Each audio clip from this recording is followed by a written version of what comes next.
दामाद की इच्छा। ये लीजिए दामाद जी, आपकी मसाले वाली चाय। गरिमा जी ने अजय के सामने चाय की ट्रे रखते हुए कहा, क्योंकि दामाद को खुश रखने में उन्हें खुशी मिलती थी। मम्मी जी, मेरा तो चाय पीने का बिल्कुल भी मन नहीं है। बाहर गर्मी इतनी ज्यादा है, अगर ठंडी कोल्ड ड्रिंक मिल जाती तो मजा आ जाता। कोल्ड ड्रिंक की बात सुनकर प्रीति हैरान हो गई, क्योंकि अजय कोल्ड ड्रिंक बहुत कम पीता था।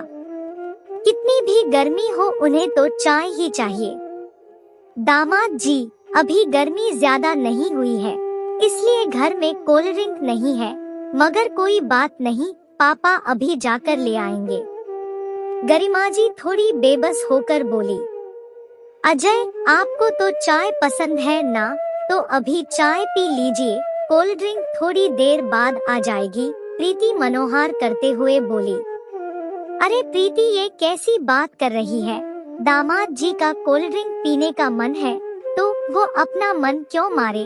मैं अभी जाकर कोल्ड ड्रिंक लेकर आता हूँ, कैलाश जी बोले। तभी प्रीति कहती है, पापा आप कहाँ जा रहे हैं? बाहर बहुत तेज धूप है, मैं जाकर ले आती हूँ, आप बस स्कूटी की चाबी दे दीजिए।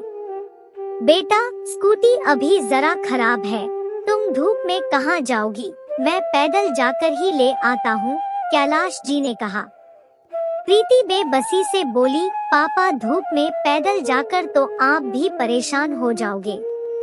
वो जानती थी अजय के मुंह से कोई बात निकली है तो मम्मी पापा उसे कैसे भी पूरा करेंगे ही, जबकि उसके पापा को बीपी की शिकायत है। बेटा तुम चिंता मत करो, मुझे आदत है, अब अकेले हैं तो बाजार तो जाना ही पड़ता है। इतना कहकर कैलाश जी बाहर चले गए, मगर अजय के मुंह से एक शब्द भी नहीं निकला। थोड़ी देर के बाद कैलाश जी पसीने से भीगे हुए कोल्ड ड्रिंक लेकर आए। गरिमा जी ने कोल्ड ड्रिंक गिलास में करके अजय को दी। प्रीति को बहुत बुरा लग रहा था कि हमेशा अजय उसके मम्मी पापा को परेशान करता रहता है, हर बात में नखरे करता है। शायद वो अपने दामाद होने का कुछ ज्यादा ही अहंकार करता है। प्रीति के मम्मी पापा अजय का कुछ ज्यादा ही मान सम्मान करते थे। प्रीति जल्दी जल्दी अपने मायके नहीं आ पाती थी, क्योंकि उसकी सास को पसंद नहीं था। इसलिए वो कोई ना कोई बहाना करके प्रीति को मायके आने से रोक देती थी। मगर कभी कभी गरिमा जी की जिद की वजह से वह अजय से मनोहार करके महीने में एक संडे को उनसे मिलने चली जाती थी। चलो अजय बेटा, हाथ धो लो, मैं खाना लगा देती हूँ, गरिमा जी बोली। प्रीति भी अपनी मम्मी की मदद करने लगती है। अजय अपनी अकड़ में बोला, मम्मी जी ये तो बताइए खाने में क्या क्या बना है, क्योंकि उसे हर बात पर नखरे करने होते हैं। गरिमा जी से पहले ही प्रीति बोल पड़ी, मम्मी ने तुम्हारे लिए कचौड़ी और छोले बनाए हैं। कचौड़ी और छोले इतनी गर्मी में ये कौन खाता है? अजय चिढ़कर बोला, मम्मी जी एक बार पूछ तो लेती बनाने से पहले। इस पर प्रीति थोड़ा गुस्से से बोली, अजय तुम्हें मम्मी के हाथ के कचौड़ी और छोले तो बहुत पसंद है ना, फिर ऐसा क्यों बोल रहे हो? हाँ, मगर आज तो मेरा दाल चावल खाने का मन था। खैर कोई बात नहीं, जो बना है वही खा लूंगा। अजय ने ऐसे बोला जैसे कि वो एहसान कर रहा हो। तब गरिमा जी बोली, अरे नहीं दामाद जी, मैं अभी दाल चावल बना देती हूँ, आखिर देर ही कितनी लगती है दाल चावल बनने में। प्रीति को अजय के इस व्यवहार पर बहुत गुस्सा आ रहा था। वो बोली, नहीं मम्मी, अब कुछ नहीं बनेगा, जो बना है वही खाया जाएगा।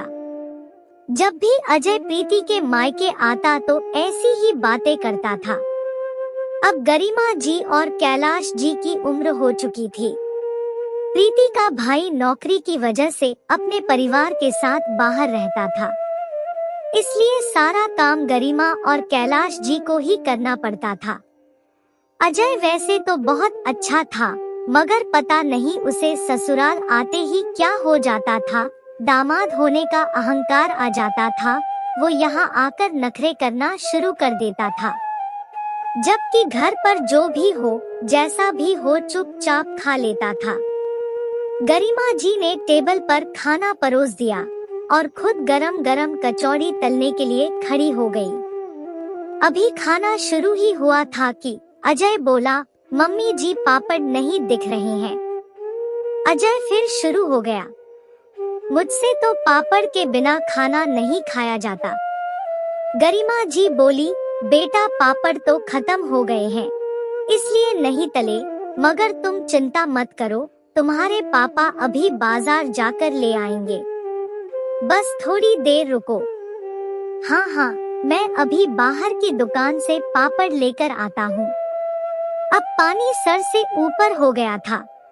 प्रीति गुस्से में बोली, पापा बैठ जाइए चुपचाप वहीं पर, अब आप जवान नहीं हैं जो बात बात पर दौड़कर बाजार जाएंगे। और अजय तुम, बहुत हो गया तुम्हारा नाटक, अब और नहीं। जब भी तुम मेरे मायके आते हो तुम्हारे नखरे शुरू हो जाते हैं। घर पर तो तुम कोल्ड ड्रिंक नहीं पीते हो, वैसे घर पर दाल चावल बन जाए तब तो तुम चिढ़ जाते हो, घर पर कब तुम बिना पापड़ के खाना नहीं खाते हो, जबकि ज्यादातर तो तुम बिना पापड़ के ही खाना खाते हो। तुम्हें तो ससुराल में नखरे दिखाने का बहाना चाहिए। मैं तो कभी अपने ससुराल में कुछ नहीं बोलती, मम्मी जो कुछ भी खाने पीने के लिए कहती है, मन ना होते हुए भी चुपचाप खा लेती हूँ। मगर तुम अपना दामाद पना दिखाने से बिल्कुल भी बाज नहीं आते। आगे से मम्मी पापा से मिलने मैं अकेले ही आ जाया करूँगी। तुम्हें मेरे साथ आने की कोई जरूरत नहीं है, क्योंकि मैं अपने मायके आकर अपने मम्मी पापा को खुशी देने के बजाय उन्हें परेशान नहीं करना चाहती। पता नहीं प्रीति कैसे इतना सब बोल गई।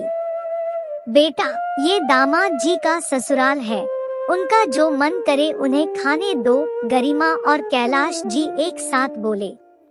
मम्मी पापा एक बात बताओ, मेरा भी तो ससुराल है वहाँ, अगर मैं भी बहू बनकर वहाँ नखरे दिखाऊं तो अजय को कैसा लगेगा?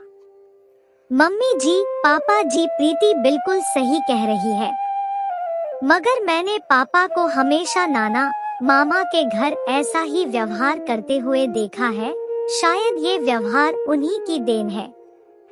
मगर मैं वादा करता हूँ, आज से मैं यहाँ बिल्कुल अपने घर जैसे ही रहूँगा।